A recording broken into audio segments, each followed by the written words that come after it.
반갑습니다. 이 시간은 지지난 시간인가요? 모세 이야기를 했고요. 이제는 예고드린 대로 가나안 땅을 정복해 들어가는 과정, 즉 여호수아의 이야기가 되겠습니다. 근데 서두에 이제 좀 알고 계셔야 되는 게 여호수아에 대해서는 여리고성과 아이성을 점령하는 과정은 자세하고 또 재밌습니다. 그러나 그 나머지 과정들, 그 여리고성이 하루에 한 바퀴씩 돌고 7일째는 7바퀴를 돌면서 함성을 와 지르니까 일시에 성벽이 무너져 내렸다. 참, 그런데 그 이유가 문제죠. 숨이 붙어 있는 모든 것은 다 죽여버립니다. 하나님의 예를 들어서 구세주를 배출하기 위한 하나님의 혈통을, 즉 계보의 혈통을 보존하기 위한 어쩔 수 없는 궁여지책이라고는 하지만은, 그렇지만 냉정히 따진다면은 가나안 땅에 살던 사람은 하나님 자식 아닙니까? 예, 지금도 마찬가지입니다.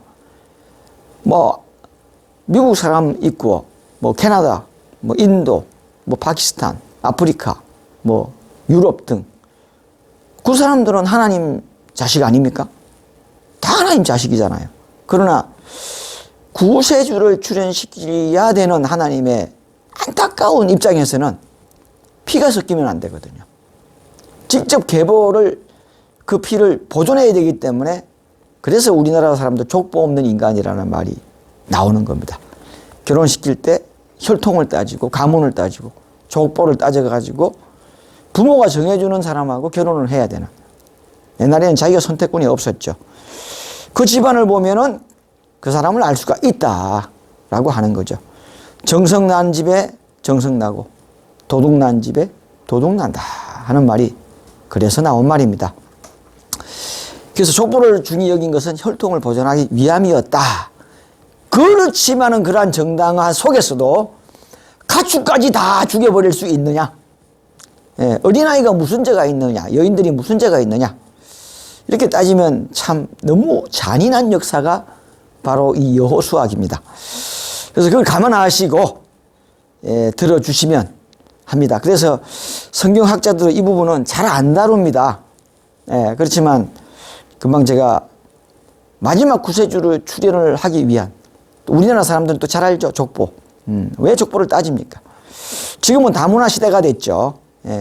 이미 구세주가 출현했기 때문에 이제 더불어 같이 사는 시대가 글로벌 시대가 된 거죠. 네 민족 내 민족 할 것 없이 원래의 하나님 자손으로서 모두가 하나 되는 마음으로 살아가는 시대가 됐습니다. 다만 하나님이 6,000년 만에 구세주를 출현시키기 위해서 이러한 것도, 약속의 땅이라는 것도 마찬가지입니다. 하나님이 아브라함의 하나님, 이삭의 하나님, 야곱의 하나님이 아브라함에게 약속했거든요. 가나안 땅을 너희에게 주리라, 너희 후손에게 주리라 약속을 합니다. 그래서 믿음의 조상이 아브라함이고, 순종의 어떤 상징이 이삭이고, 그 다음에 이스라엘이라는 이름을 받은 야곱, 천사와 야복강에서 씨름을 해가지고 이스라엘이라는 이름을 받습니다. 그래서 야곱의 12자손의 후손이 이스라엘 자손이죠. 그래서 유대인이라고도 하지만 국호를 이스라엘이다. 유대인은 유다인이다. 유다인의 후손이다. 야곱의 네 번째 아들인 유다인이다. 유대인, 즉 유대인이라는 말은 바로 유다인이다 하는 말입니다. 그래서 유다 지파가 왜냐?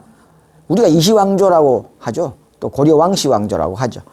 그랬듯이 다윗 왕, 솔로몬 왕이 거기서 나왔거든요. 유다 지파에서. 그래서 이시조선 하듯이 유다인이다, 유대인이다, 이렇게 해서 거기서 유래된 것입니다. 이스라엘 민족을 유대인이다 라고 하는 이유가 바로 왕족의 혈통이다, 그렇게 이야기를 하는 겁니다. 자, 내용에 들어가 볼까요? 자, 제가 모세의 홍해를 가르는 기적을 이야기할 때 저는 개인적으로 여호수아가 요단강을 건넌 기적이 더 크다 라고 제가 제 소견을 말씀드린 바가 있습니다. 언약의 객을 메고 물로 들어가라. 강물이 흐르고 있어요. 거기 들어가라 말입니다. 그 빠져 죽으라는 말이지 그게. 그러나 믿고 발이 딱 닿는 순간에 위에서 흘러내려오는 물이 상류에서 멈춰버리는 겁니다. 그러니까 이 물이 빠져버리는 거죠, 밑으로. 그러니까 물이 양쪽에 홍해처럼 서는 것이 아니라 상류에서 내려오던 물이 딱 끊어져 버리니까 하류는 이제 흘러가니까 물이 없는 거죠. 그러니까 상류 어딘가를 막아버린 거죠, 하나님이. 예, 막아버린 겁니다. 그래서 흐르던 물이 끊어졌다. 거기도 나옵니다. 벽을 치고 있었다. 흐르던 물이 딱 끊어졌단 말입니다. 근데 일개 이제 학자들은 위에서부터 물이 흘러내려 상류에서 물이 끊어졌다. 그래서 이제 맨 땅이 드러나니까 물이 안 흘러내려오니까 맨 땅이 드러남으로써 그 길을 건너갔다. 그렇게 유추를 하는 겁니다. 이것은 이제 모세가 여호수아에게 안수를 하는 장면입니다. 이때 모세의 나이는 120세. 이때 여호수아의 나이는 93세입니다, 여러분. 참 한참 때입니다. 93세. 예, 93세의 사명을 받고 6년간의 가나안 정복 전쟁과 또 7년간의 각 지파에서 나머지 정복 전쟁을 치rum으로써 6년간 전쟁을 하고 땅을 분배하고요. 또 7년이 더 가서 총 16년인데? 13년? 13년간의 가나안 전쟁을 치르게 되고요. 여호수아는 16년이 되겠네요. 예. 16년. 7년간의 가나안 정복과 그다음에 9년간의 각 지파에서 정복 전쟁이 일었으면서 16년을 더해서 여호수아는 110세에 사망을 이제 죽게 됩니다. 예. 모세는 120세, 여호수아는 110세에 일생을 다하게 됩니다. 이제 내용에 들어가 보겠습니다. 아까 참고로 말씀드렸지만은 좀 잔인하다 하는 말씀을 우선 드립니다. 자, 40년 동안 광야를 돌고 돌아 마침내 가나안 땅이 바라보이는 모압 평지에 이른 모세는 이미 하나님으로부터 물을 내라 라고 하라 했는데 물을 내라 하고 바위를 2번 치게 됩니다.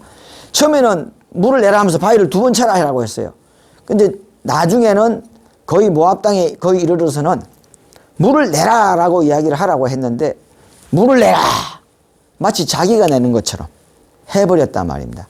거기에 정죄함을 받게 됩니다. 그래서 모세는 그게 의심죄에 해당된다고 해서 너는 가나안 땅에 못 들어간다 라고 하나님으로부터 이미 익히 들어서 알고 있습니다. 그래서 자신은 가나안 땅에 못 들어간다는 것을 알고 있었으므로 이스라엘 백성들 앞에서 여호수아를 불러 다음과 같이 안수를 하고 당부를 하게 됩니다. 자, 너는 마음을 강하게 하고 담대히 하라. 강하고 담대하라. 너는 이 백성을 거느리고 여호와께서 그들의 열조에게 조상들에게 주리라고 맹세하신 땅에 들어가서 그들로 그 땅을 얻게 하라. 여호와 그가 내 앞서 행하시며 너와 함께 하사 너를 떠나지 아니하시며 버리지 아니하시리니 너는 두려워 말라. 놀라지 말라. 오늘날 저희들에게 꼭 맞는 말씀이 되겠습니다. 여호와 그가 하나님이 앞서 행하시리니 이기신 하나님께서 앞서 행하시리니 너와 함께 하사 너를 떠나지 아니하시며 버리지 아니하시리니 너는 두려워 말라. 놀라지 말라. 여호수아에게 가나안 땅의 정복을 당부한 모세는 산에 올라서 높은 산에 올라서 가나안 땅을 쭉 가나안 지경을 쭉 훑어보고 죽게 됩니다.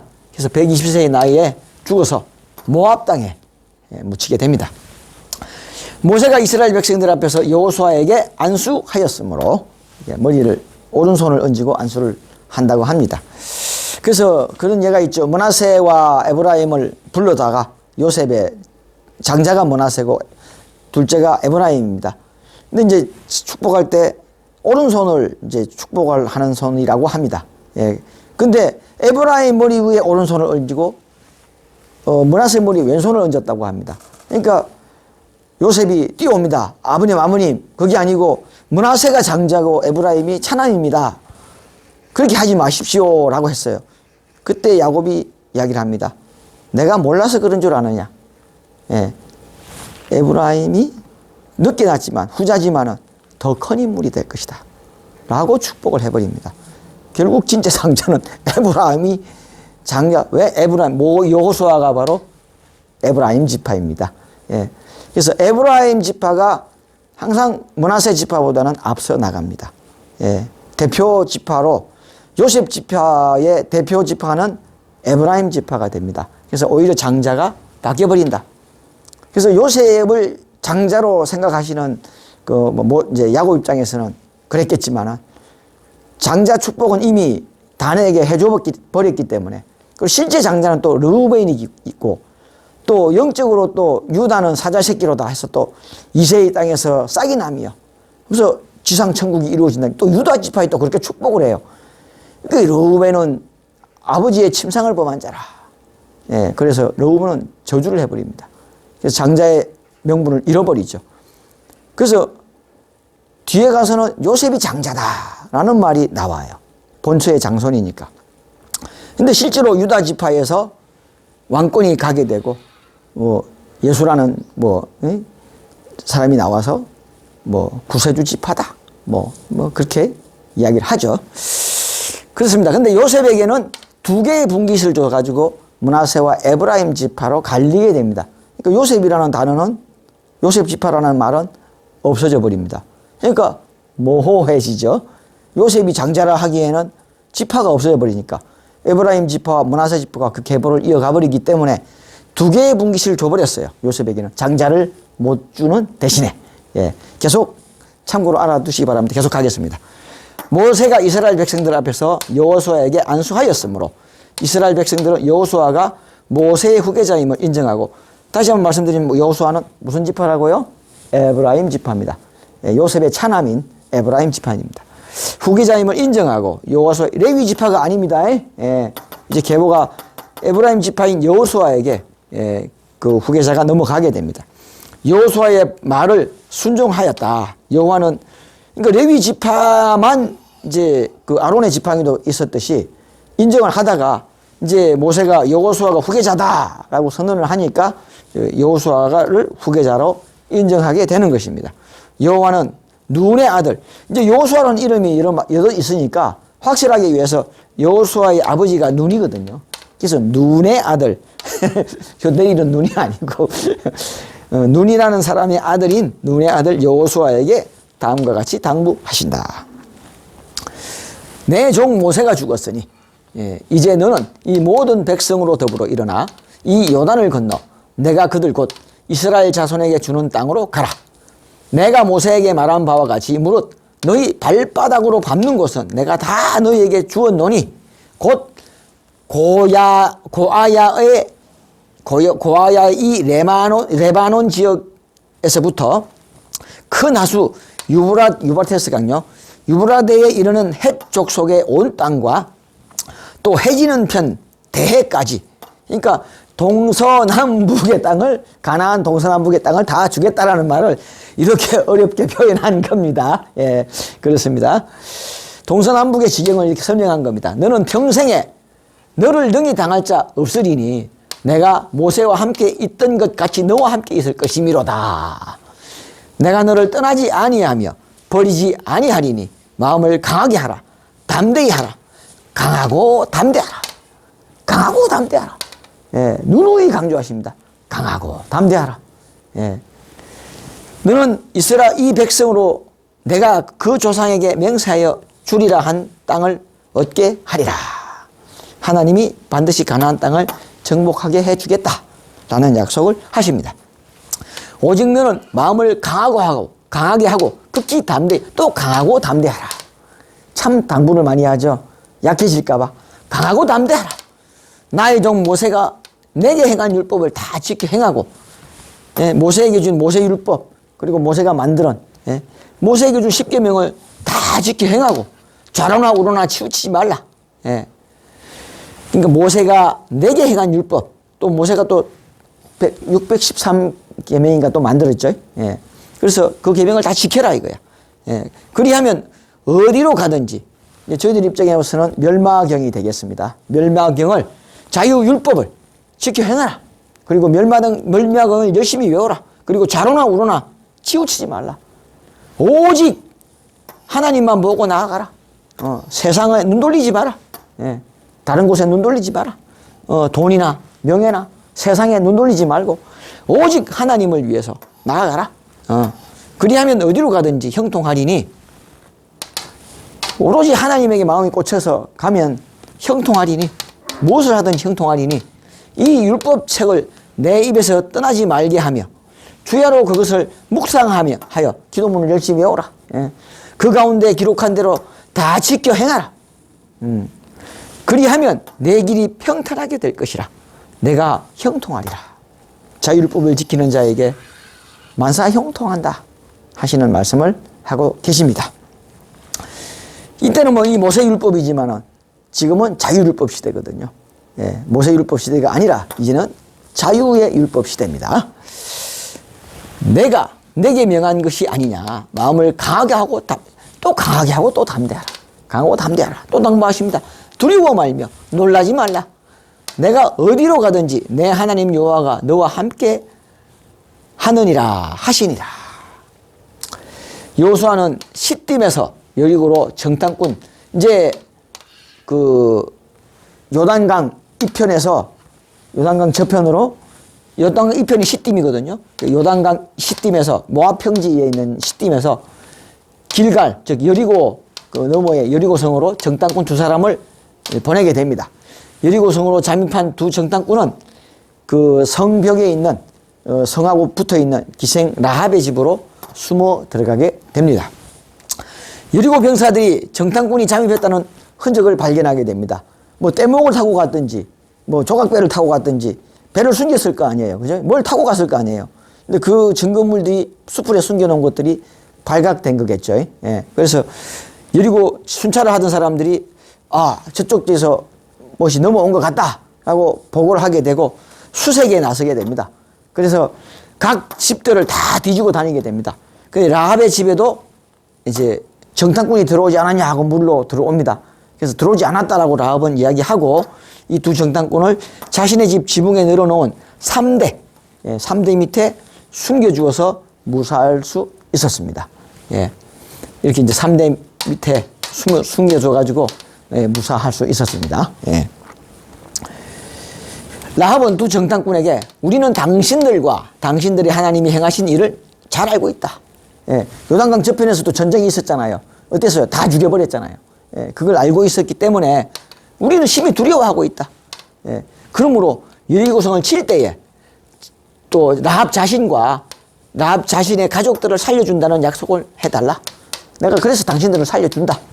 이에 두 정탐꾼은 이스라엘이 여리고를 칠 때 모든 가족을 집으로 모이게 하고 붉은 줄을 창문에 매달아 두라라고 합니다. 이 라합이 나중에 유다 지파 사람과 결혼을 하게 됩니다. 그래서 라합의 이 이방인이죠. 그 피가 또 유다 지파 쪽으로 흐르게 되고, 또 그 유다의 며느리죠. 다말. 그것도 이방인입니다. 사실상. 그렇게 피가 섞인다. 사마리아? 그렇게. 이방인이 여자가 4명이 나온다고요. 이렇게 족보상에 이방인 여자가 4명이 나온다고 그러시네요. 잘 아시네요. 감사합니다. 그렇게 됩니다. 그래서 우리가 가장 잘 아는 것은 벌써 이미 여리고성의 라합이 유다 지파 사람과 결혼하게 된다라는 것을 말씀을 드립니다. 이에 두 정탐꾼은 이스라엘이 여리고를 칠 때 모든 가족을 집으로 모이게 하고 붉은 줄을 창문에 매달아 두라라고 하게 됩니다. 그렇게 하면 너희 가족과 너를 목숨을 보존해 주마 라고 약속하고 나오게 됩니다. 이렇게 성벽에 이제 붙어 있기 때문에 성으로 밧줄을 내려서 탈출시켜 줍니다. 그리고 이제 나가서 3일을 숨어 있다가 가라. 3일 동안 수색을 할 거니까 그렇게 당부를 합니다. 라함은 자신의 집을 나간 뒤 숲속에 3일간 꼭꼭 숨어 있다가, 꼼짝 말고 숨어 있다가 3일 후에 여리고 병사들이 전개를 풀고 돌아간 다음 요단강을 건너서 돌아가라고 당부를 하게 됩니다. 여호수아는 요단강에 이르러 이제 갔다 와서 보고를 하고, 여호수아는 이제 알았다. 이제 상황을 다 보고받고 여호수아는 요단강 앞에 진을 칩니다. 요단강을 건너가기 위해서, 요단강을 건너기 위해 전열을 정비하고 거기서 3일을 유숙하게 됩니다. 그때가 보리와 밀을 추수하는 이른 봄이네요. 그죠? 이른 봄, 3, 4월경쯤 되겠죠. 그때가 가장 만수가 되는 시기라고 합니다. 물이 언덕까지 차는, 물이 가득 차는 때다. 예. 근데 좀 그렇죠. 비 우기라야 만수가 되는데 겨울이잖아요. 겨울이 막 같이 일하고 나서니까 이게 만수가 하여튼 그렇다고 하네요. 예. 보리와 밀을 추수하는 시기라 물이 언덕까지 차는 때였다. 이렇게 성경은 이렇게 이야기를 하고 있습니다. 그렇지만은 갓 겨울이 지났으면은 물이 적지 않았을까라고 주에 봅니다. 3일 후 여호수아는 레위 지파 제사장들에게 언약의 궤를 메고 선두에 서서 요단강으로 들어가라. 그러면 요단강이 흐르는 물이 위에서부터 끊어져 멈추어 쌓였으리라 라고 명령을 하게 됩니다. 언약의 궤는 레위 지파 사람들이 매게 됩니다.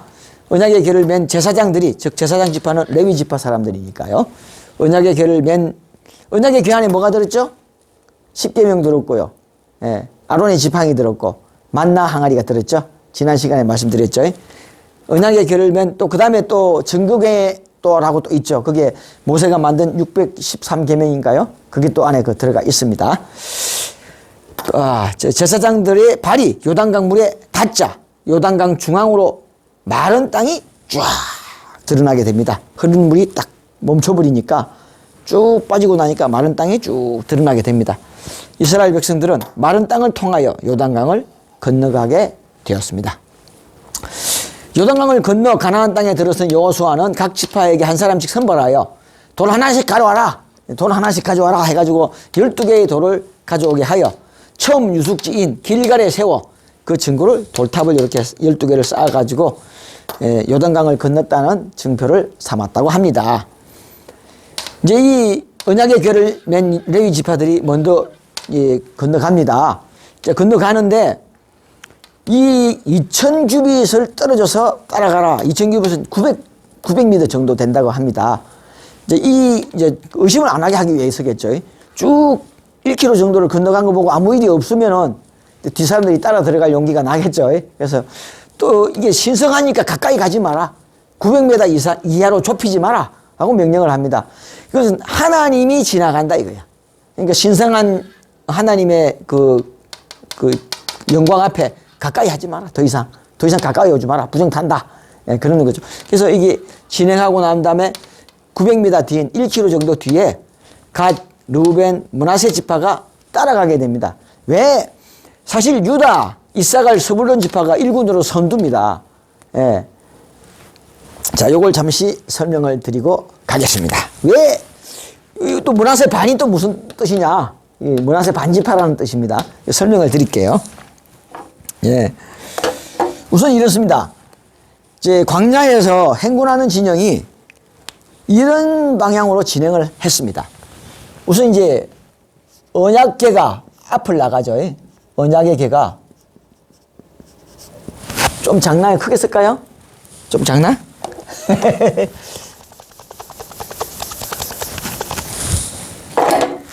이제 레위 지파가 언약의 궤를 메고 앞으로 나갑니다. 레위 지파죠. 제사장 앞으로 나가면 제1군대, 이제 1군이라고 하죠. 동군이다라고 이야기합니다. 유다 지파를 중심으로 해서 유다 지파가 대장 지파입니다. 이사갈, 스불론 지파가 앞에 섭니다. 그럼 여기 이제 성막, 물건 기구들이 이제 물품이지, 성막 물품들이 이제 따라 붙고요. 역시 레위 지파가 호위를 합니다. 그 다음에 이제 2군대가 따라 붙습니다. 2군대는 이제 르우벤 지파를 중심으로 시므온, 갓 지파가 제 2군대가 됩니다. 이걸 와 이제 동군이다. 이걸 와 남군이다. 그 다음 또 여기 또 성막 물건이 기구들이 또 역시 레위 지파가 호위를 합니다. 중간에 또 들어가고요. 그래서 참 3군대가 이제 행군을 합니다. 이제 3군대는 에브라임 지파를 중심으로 므낫세, 그 다음에 베냐민 지파가 행군을 합니다. 그래서 성막이 중간에 두 개 들어가게 되고요. 그 다음에 제4군데, 후미를, 이제 이 후미를 담당하는 거죠. 여기는 이제 서군이라 합니다. 저 4군데는 북군이라 해가지고 단지파를 중심으로 단, 아셀, 그 다음에 납달리 지파가 행군하게 됩니다. 그러니까 이제 레위 지파가 중간에 이제 그 제사장 지파이기 때문에 레위 지파는 대열에 없고요. 그 다음에 이제 4군데는 단지파. 이제 이게 대장 지파가 유다 지파, 르우벤 지파, 에브라임 지파, 단 지파입니다. 이게 행군하는 순서가 이렇습니다. 근데 이제 여기는 어때요? 유다 지파, 이사갈 지파, 아니죠. 스불론 지파가 아닙니다. 왜 그럴까요? 요단강 건널 때는 왜 진영이 이랬을까요? 여러분, 여기서 전쟁을 했잖아요. 그죠? 이미 이 땅을 이게 아모리 사람들이 살고 있었잖아요. 전쟁을 해가지고 다 불태워버리고 이겼잖아요. 큰 전쟁을 2번을 치렀습니다. 2번을 치러서 여기 일대의 땅을 다 점령했잖아요. 모압 평지를 다 점령했잖아요. 그래서 지난번에 발락 이야기도 했잖아요. 발락을 저주를 하라 그랬더니 오히려 축복을 해버렸단 말입니다. 큰 변이 난다고. 그래서 가나안 땅을 다 정복할 것이라고 오히려 축복을 해버립니다. 그래서 이 땅을 이미 정복했어요. 근데 이게 엄청난 초원이야. 이 양을 치기에 너무 좋은 땅이야. 그러니까 탐이 난 거야. 그래서 므낫세 지파, 르우벤 지파, 그러니까 갓 지파와 르우벤 지파가 먼저 찾아옵니다. 여기 땅을 우리를 유업으로 주세요. 그러니까 이제 모세가 난감하잖아요. 아직 쳐들어가서 정복도 안 했는데 너네들 다 죽고 나면 나머지 지파들은 얘네들은 어떡하냐 이거 얘네들은 너네들 죽고 나면 너는 싸움도 안 하고 안 올라갈 거 아니냐. 그러니까 약속을 합니다. 우리가 맨 선두에 서서 진군하겠습니다. 선두에 서서 항상 싸우면서 항상 가나안 정복을 할 때는 전쟁을 치를 때는 저희들이 선봉이 되겠습니다. 라고 해서 선봉이 됩니다. 그래서 므낫세는 반만 이미 영토는 여기 많이 줬기 때문에 조금밖에 없거든요. 그러니까 이 므낫세 반지파. 이거는 이 반자를 씁니다. 이 반자를 써서 이렇게 반의 지파다. 그래서 넘어가서 또 므낫세의 또 나머지 반 지파에게 또 영토를 주게 됩니다. 자, 이렇게 행군 순서는 이렇단 말입니다. 행군 순서는 이쪽 방향으로 가는 것을 이제 이렇게 쭉 나열한 겁니다. 근데 이제 장막을 치잖아요. 그러면 또 이게 또 달라집니다. 성전을 중심으로 해서 장막을 치고 유하게 될 때에, 머무르게 될 때에 뭐 유숙을 한다든지 잠시 머무를 때가 있죠. 그러면 이제 성막을 보호해야 되잖아요. 성막을 중심으로 또 진을 배포하죠. 진을 배치를 하게 되는데 금방 말씀드린 동군, 서군, 남군, 북군의 순서 그대로 배치를 하게 됩니다. 그걸 이제 또 그려볼게요.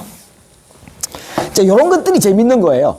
성경은 그냥 읽다 보면은 상상이 안 가지만은 이렇게 회화한다 그러죠. 그림으로 표현을 하면은 아주 재미가 있어요. 자, 여러분, 여기 이제 성막이 있다고 합시다. 성막이 있으면은 이쪽으로 이제 좀 더 가까이, 이쪽으로 가까이 그릴까요?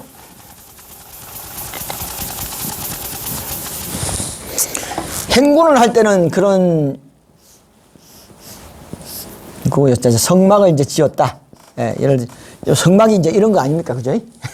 성막을 통째로 들고 이동했나 봐요. 그리고 물건들은 각기 보관해 가지고 그래서 이제 장막을 칩니다. 머무르게 하기 위해서. 그럼 이쪽이 동쪽, 이쪽이 서쪽, 이쪽이 남쪽, 이쪽이 북쪽이잖아요. 이렇게 표현하면 동군은 어떻게 되죠? 유다 지파를 중심으로 유다, 이사갈, 스불론.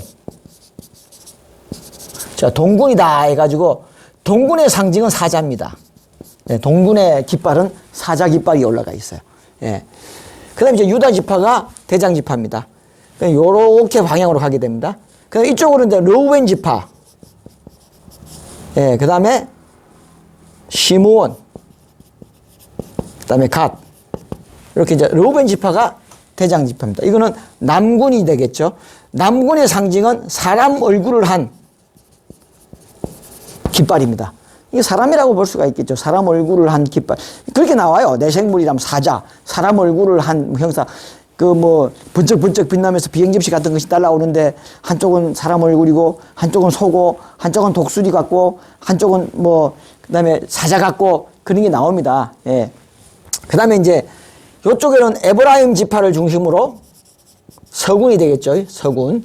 에브라임, 므낫세, 이쪽은 베냐민 지파가 에브라임 지파가 대장 지파가 되죠. 그다음 또 이쪽 이렇게 돌아가죠. 이런 식으로 그죠? 대장이 돌아갔죠. 그죠?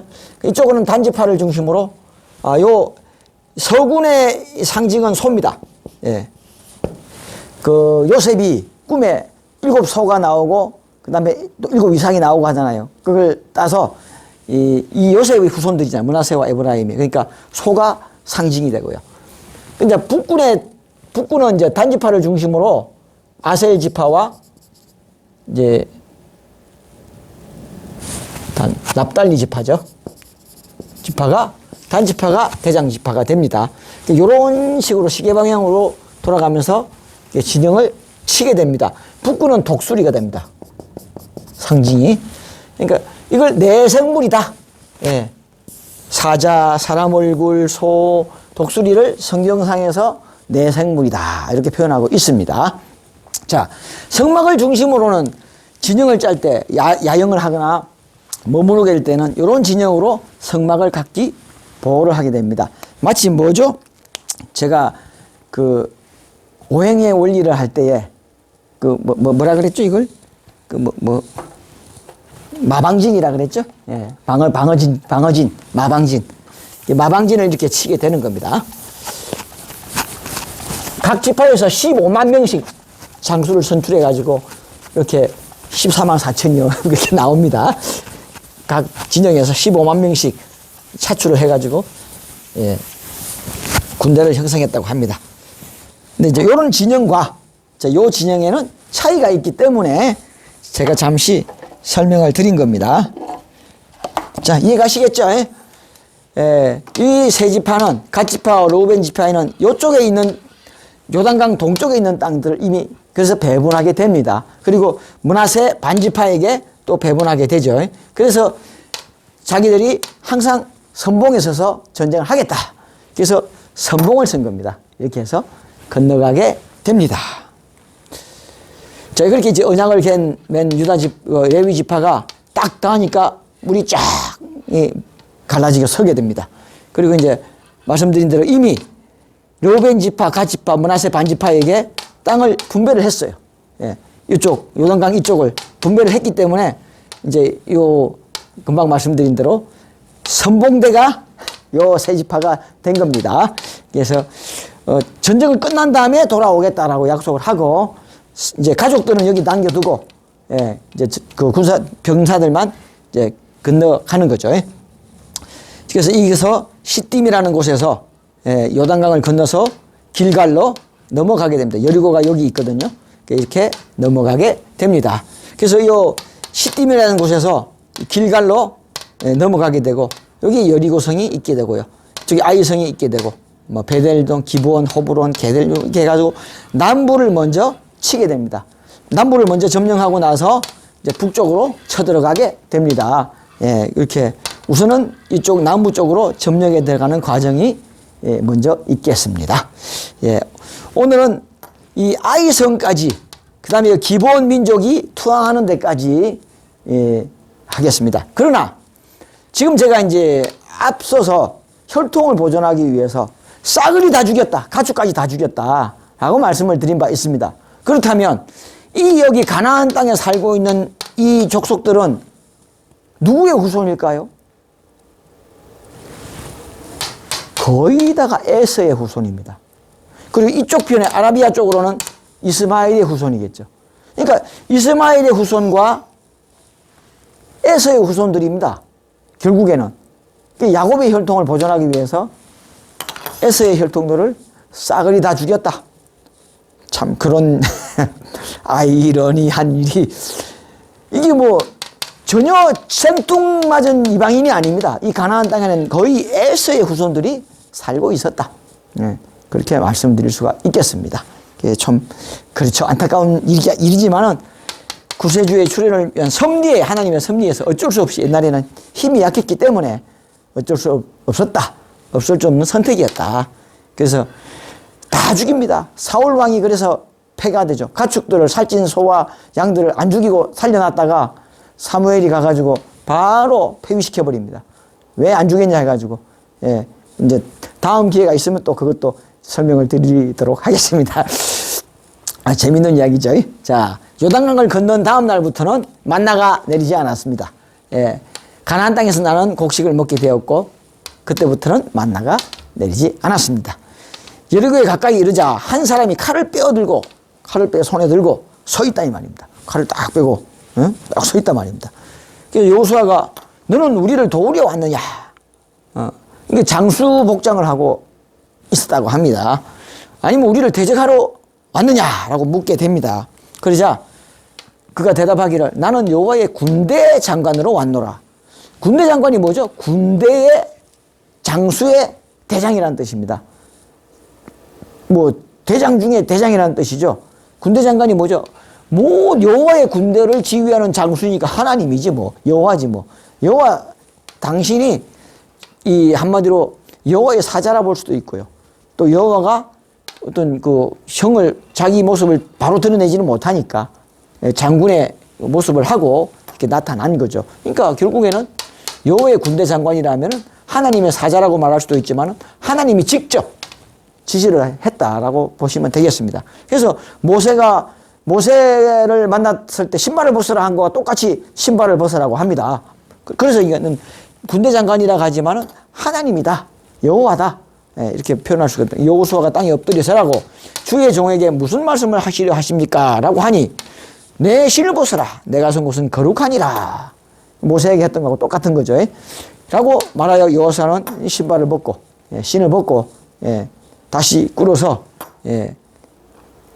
엎드려 말씀을 받았다고 합니다. 여호수아는 여호와의 명대로 제사장 7이 언약의 교회 앞에 맨 선두에서 양강나팔을 불며, 양뿔로 만든 나팔입니다. 불며 행진하고 그 뒤를 이스라엘 백성이 따르게 하여 여리고성을 하루에 한 바퀴씩 여세를 돌고 했다. 여리고성이 이중으로 되어 있었다고 합니다. 이렇게 이중으로 되어 있었고 이 주위를 하루에 한 바퀴씩 돌게 되면 보통 산 위에다가 언덕 위에다가 이렇게 털을 깎아가지고 성을 세웠으면 쳐들어오면은 이제 높은데 있는 게 유리하니까 이제 그렇게 해서 성이 이렇게 여리고성의 모형도입니다. 그래서 이 양강나팔을 불고 언약의 객을 메고 양강나팔을 불고 앞에서 인도하면 이스라엘 백성들이 쭉 따라서 하루에 한 바퀴씩 돌게 되는 장면입니다. 마지막 7일에는 나팔을 불며 여리고성을 7바퀴를 돌고 마지막 7바퀴를 돌 때 이스라엘 백성들로 하여금 크게 소리를 지르게 하였다. 그러자 여리고 성벽이 일시에 무너져 내렸습니다. 뭐 어떻게 싸우지도 않고 그냥 바로 감을 질렀더니 여리고성이 무너졌다는 거죠. 이스라엘 백성들은 여리고성으로 밀고 들어가서 라합과 그 가족을 제외한 여리고성의 사람과 가축은 모두 진멸하고 불살랐습니다. 잔인하다고 말씀드렸습니다. 호흡하는 모든 것들은 다 죽였다. 이렇게 표현을 하고 있습니다. 여리고성이 일시에 무너져 내렸습니다. 양강나팔을 불고 행진하는 과음을 질렀더니 이 여리고성이 일시에 무너져 내렸습니다. 여리고에서 습득한 금은과 동철 기구는 곳간에 보관하였는데 유다 지파의 아간이 습득한 물건을 취하여 도둑질한 거죠. 여호와께서 진노하셨습니다. 여호수아가 아이성을 치기 위하여 정탐군을 보냈더니 아이성이 아주 작다 이겁니다. 그래서 3,000명을 선발하여서 보냈습니다. 아이성을 점령하라고 3,000여 명이면 충분하겠다. 그런데 패퇴하고 돌아왔습니다. 하나님이 이긴다고 했는데 지 가지고 돌아왔어요. 그래서 아이고 여호와가 하나님 우리가 가면은 이긴다고 해놓고 어떻게 패퇴하고 왔습니까? 어찌하여 우리를 인도하여 요단강을 건너게 하시오. 아모리 사람들의 손에 묻혀 우리를 그러니까 아모리 사람들의 성인가 봐요. 여리고성이. 이쪽에도 아모리 사람도 있고 저쪽에도 아모리 사람이 있네요. 이제 아모리 사람들의 손에 붙여 우리를 멸망시키려 하시나이까 하고 여호와께 묻자 이스라엘 백성 중에 바친 물건을 도적질하여 숨겨두었으므로 전쟁에 이기지 못하고 도망쳐온 것이라. 만일 그 바친 것을 너희 중에서 멸하지 아니하면 내가 다시는 너희와 함께 있지 아니하리라 라고 여호와가 대답합니다. 도둑질하지 마라. 예. 여호수아가 이스라엘 백성들을 모이게 하고 뭐 아무도 모르겠지 하고 도둑질하면 안 됩니다. 그러니까 이거 딱 하나님은 안단 말입니다. 모이게 하고 각 지파의 족장들을 나오게 하여 제비를 뽑았더니 유다 지파가 뽑힌 거야. 각 지파 제사장 12명 나오느라 각 지파 족장들 12명 나오느라 해가 제비 뽑기를 뽑으니까 유다 지파가 뽑았어요. 그래서 유다 지파 족속들 앞으로 나오느라 그래서 이제 각 족속 대표들이 나옵니다. 세라 족속이 뽑혔어요. 세라 족속 앞으로 나오느라 그러니까 세라 그 족장 족속들이 가장들이 나오게 됩니다. 그 가장들이 제비를 뽑으니까 삽디가 뽑힌 거예요. 예. 삽디의 가족이 뽑혔어요. 삽디의 가족 나오느라. 그러니까 뭐 손자, 손녀, 다 나온 거죠. 아들, 손자, 손녀 다 나온 거죠. 뽑게 했더니 아간이 뽑혔어요. 갈미의 아들인 아간이 뽑혔어. 그래서 여호수아가 아간아, 니놈이 도둑질을 했느냐? 여호와께서 너네 때문에 노해가지고 아이성에서 패했다고 말씀하시는데 사실이냐? 하고 추궁하게 됩니다. 그러니까 아간은 여호수아에게 노략질한 물건이 탐이 나서 은과 외투와 금덩이를 훔쳐서 자신의 장막에 숨겨지었다고 자백을 하게 됩니다. 예. 그러니까 도둑질 뭐 얼마 한 게 아니겠지 하고 했는데 이거는 바로 하나님은 아시니까 바로 징계에 떨어진 전투에서 패해버린 거예요. 요아스는 아간을 끌어내서 그대로 돌로 쳐 죽여버립니다. 그리고 그 훔친 물건들을 다 불태워버립니다. 그래서 그곳을 돌무더기를 쌓아두어서 그것을 아직 오늘날까지도 번뇌의 골짜기다. 괴로움의 골짜기라는 뜻을 아골 골짜기라고 불리고 있다고 합니다. 참 이렇게 도둑질하는 게 무섭습니다. 자, 여호수아는 3만 명의 용사를 10배죠. 예, 뽑아서 아이성으로 올라가 이제 작전을 모의합니다. 예, 이건 좀 신중해야 되죠. 그래서 길갈에서 아이성으로 올라갑니다. 올라가서 3만 명을 끌고 올라갑니다. 그 북편에 이제 북쪽에 본진을 치고 아이성 서편에 5천 명을 매복시킵니다. 이쪽에 북편에 3만 명, 2만 5천 명이겠죠. 이쪽에 5천 명을 딱 매복시킵니다. 자, 그리고는 쳐들어갑니다. 아이성을 친단 말입니다. 정문을 치고 들어갑니다. 아이성 왕은 지난번에 삼성전 왔을 때 쉽게 이겼거든요. 그러니까 요것들 봐라 하고는 전 병력을 끌고 나옵니다.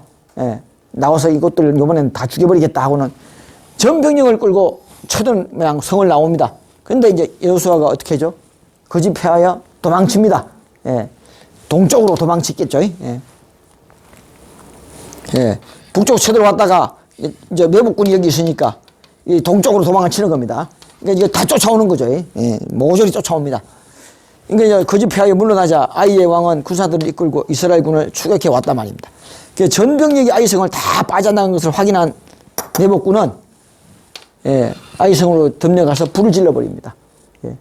안에 있는 사람 다 죽이고 불을 질러버립니다. 그 아이성에서 불길이 일자 이스라엘 군들을 추격하던 아이 왕은 성이 불이 났으니까 뒤에 불길이 있습니다 하니까 돌아보니까 자기 성이 불타고 있거든. 그래서 군사를 돌려서 아이성으로 막 돌아옵니다. 돌아오는데 거의 뭐 아이성 돌아오는 거의 왔을 때 그냥 뒤에서 들이칩니다. 여호수아 군이. 이스라엘 군이 들이치고 아이성에서 나온 또 군사들이 앞을 들이치고 그래서 다 진멸시켜버립니다. 싸그리 그냥 죽여버립니다. 이렇게 매복군이 매복하고 있고 동쪽으로 도망가는 거죠. 서쪽에 그러니까 동쪽으로 도망갑니다. 그러니까 이거 싹을 정문이 나오는 장면이에요. 그래가지고 중간에 가다 놓고는 완전히 진멸시켜버립니다. 앞뒤로 그냥 협공을 해가지고 싹 다 죽여버립니다. 아이성으로 들어간 이스라엘 군사들은 가축과 물건들을 노략하고 이제 여기는 가축까지도 죽이지 않고 가축은 노략을 하네요. 가축은 노략을 하고 아이성의 모든 사람들은 싸그리 죽이고 불살라 폐허로 만들어 버립니다. 아직까지도 이렇게 민둥산으로 아이성터가 남아 있습니다. 여호수아는 에발산에 이스라엘 백성들을 모이게 하고는 십계명과 모세가 기록한 율법을 다시 낭독합니다. 도둑질하지 마라, 살인하지 마라, 이웃의 물건을 탐내지 마라. 그 십계명을 뭐 하나님의 이름을 망령되이 지키지 마라. 그걸 있죠.